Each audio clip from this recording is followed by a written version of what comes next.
Guys, so this is just a kind of check-in video, video announcement for the week of 4/27 through our finals week. So we basically have about 2.5 weeks of school left.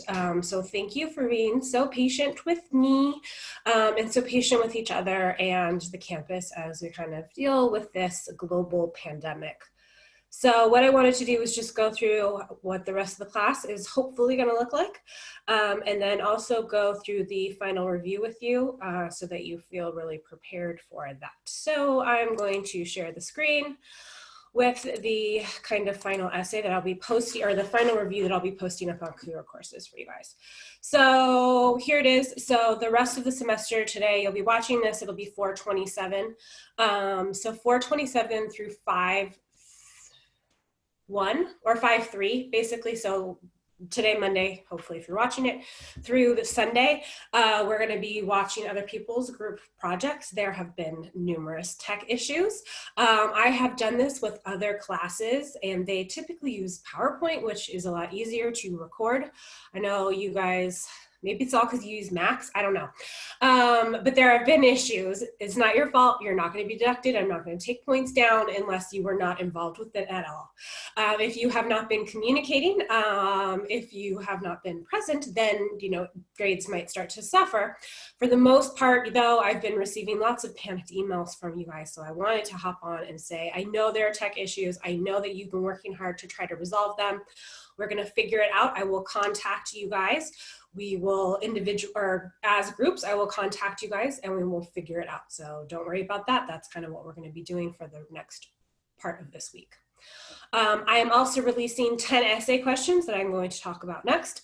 These are for your final exam review. So you are going to have all of this week and most of next week in order to start studying for the review, which is going to be essays. And then 5/9 through 5/13 is, according to our academic calendar, our final exam week.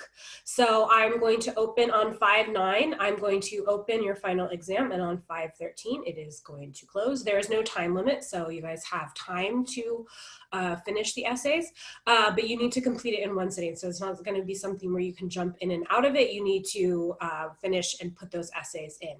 If internet is going to be an issue, please contact me individually by email so I can help you and we can come up with another way that you can do this, because I know Career Courses can be finicky sometimes. So if you are having a hard time getting stuff up on Career Courses, you are losing internet, or just struggling with internet because of life circumstances and situations, please email me, or I don't think I have access to, I don't have access to my phone anymore, really. There's nobody on campus. So you are going to have to do it by email. But please email me and we will figure out Wi-Fi and Career Courses together. So you are going to have about 2 weeks to work on this final exam. So here is the final review. There are 10 questions, so 10 essay questions, and I'm going to pick 5 of these for the final exam. You need to use modified APA if you are quoting directly from a source or form theory use. And by APA, I mean, I don't need a cover page. I don't need an abstract, but I need in-text citations. So if you were quoting Maria Montessori or Erik Erikson, you would quote that appropriately. And then for the reference, just put it at the bottom of the page. So, Maria Montessori's book, Montessori Education, and then 1966 or whatever, So you would use APA so that I can trace back where you are getting your theory use. So if you're using the book, the textbook, which you probably are going to use quite a bit, you don't have to. You can use any credible online sources or journals. And Cal State has done a fantastic job with our libraries. They are open. We have lots and lots of support from them right now. But if you were going to be using this, then you would sort that the source and cite that this is the text that you are using.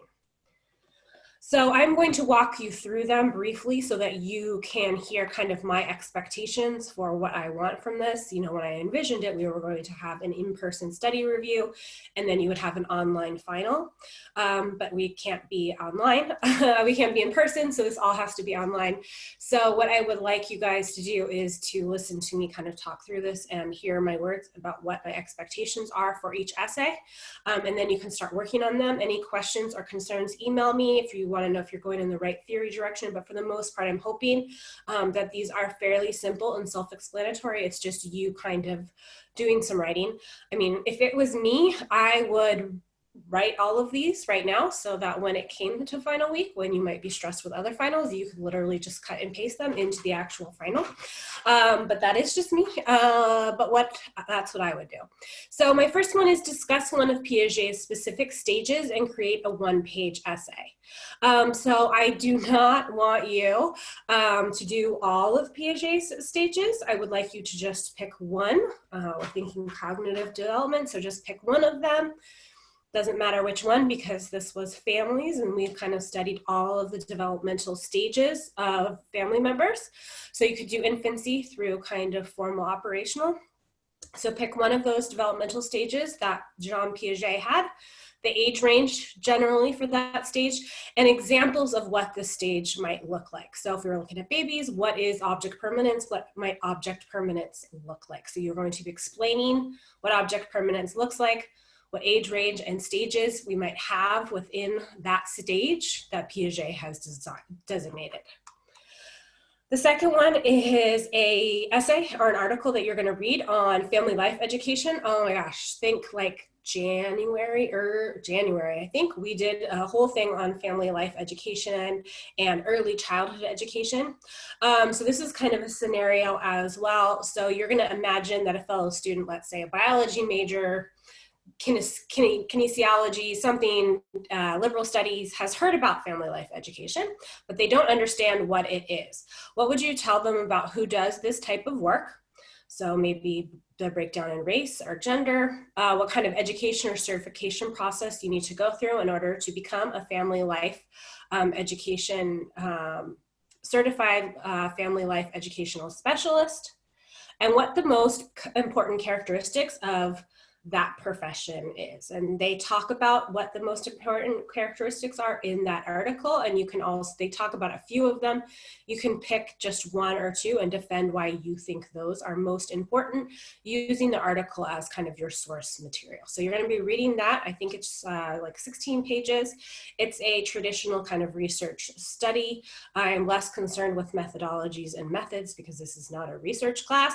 I'm more concerned with family life education, who does it, how you become one, and what the most important characteristics are. So that's what I am interested in, and that's what I'm going to be grading for.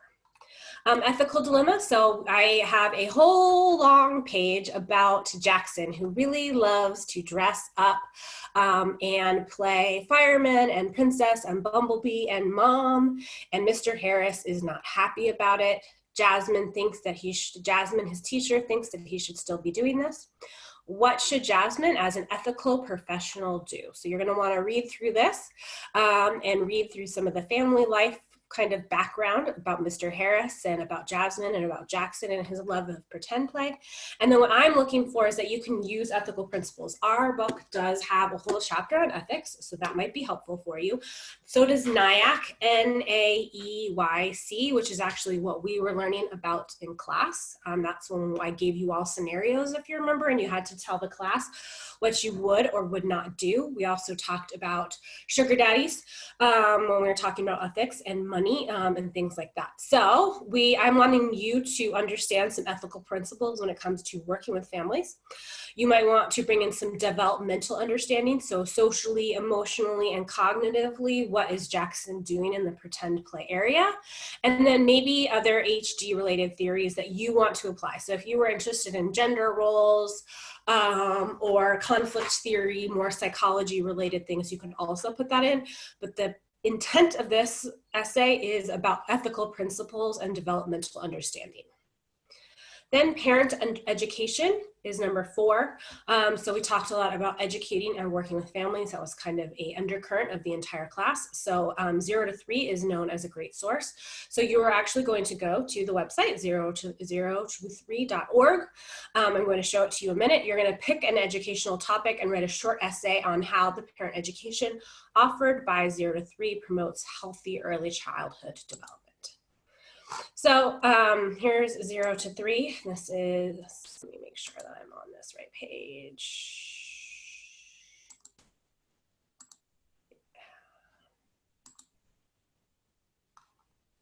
Okay, so you guys should see 0 to 3 right now.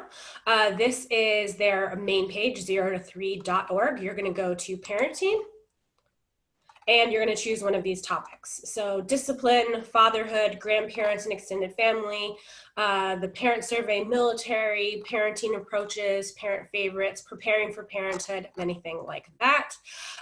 So you're going to pick one of these topics, you're going to read through it, and you are going to write a short essay on the type of parenting that is offered by 0 to 3 and how it promotes healthy early childhood development. So if you're looking at fatherhood, what are they talking about fatherhood and why is that important for children to develop and develop to their potential?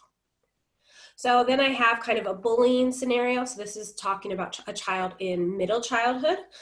So in this case, she is in middle school or junior high school. And she is being made fun of from her weight. Her weight has recently changed. So you guys are going to discuss physical development and emotional development. So is her kind of being overweight and then shooting up kind of normal? What is her emotional development or the emotional impact of bullying, and then ways that families can support children through kind of that indirect aggression, because some of what she's having is teasing and taunting, which we might call indirect aggression or relational aggression, and then how they can help her with the bullying at school.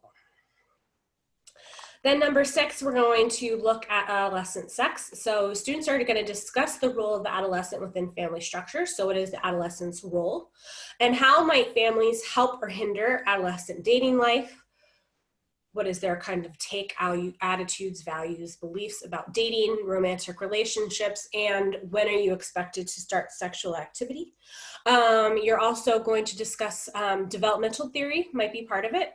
So cognitive theory, brain development might be very well. We know that in certain parts of our brain, we're making more impulsive decisions. And then family systems theory might also be used to outline how adolescents navigate sexual kind of puberty within families. So kind of starting that sexual kind of part of your life, how is that kind of navigated within families? Then we have our entrance into adulthood. We take on new roles, husband, wife, parent, so identities are changing. So you as students will share identity changes that have occurred in your own lives. So we have a couple of different age groups, so we might have different ones. Some of you might feel that you are in intimacy, you might be still in identity. I'm in generativity because I am middle-aged. So it is up to you to read through Erikson, decide which of Erikson's identity kind of stages you are in, and so you're going to choose which one, and you're going to use examples from your life to support this.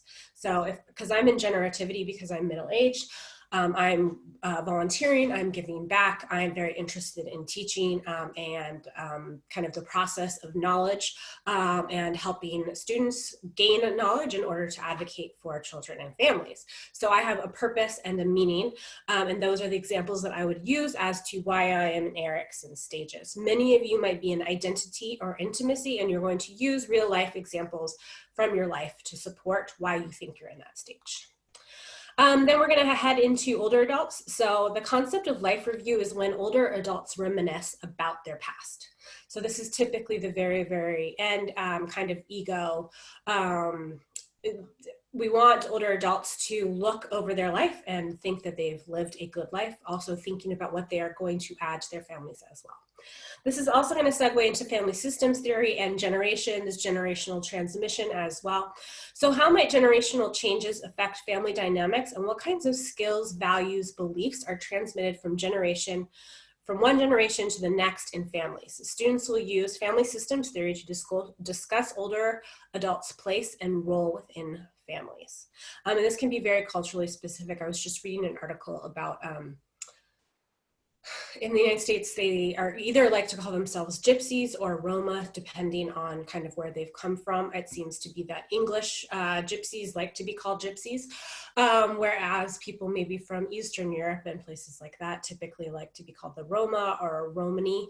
But they have very, very specific cultural beliefs, and they are typically kind of their cultural transmission and their roles and their attitudes and beliefs are very much shaped by one or two matriarchs or patriarchs within a large kind of clan still to this day that have to kind of preside over family events and things like that. So that would be something where we would see in kind of Gypsy or Roma families, there's a lot of values and beliefs that are taken from older generations and are passed down to the younger generations who might try to push back against that now that they live in America, or they might kind of more ascribe to this. So you're going to be looking generally, you could pick a culture if you wanted to, but you're going to talk generally about how older adults fit within families.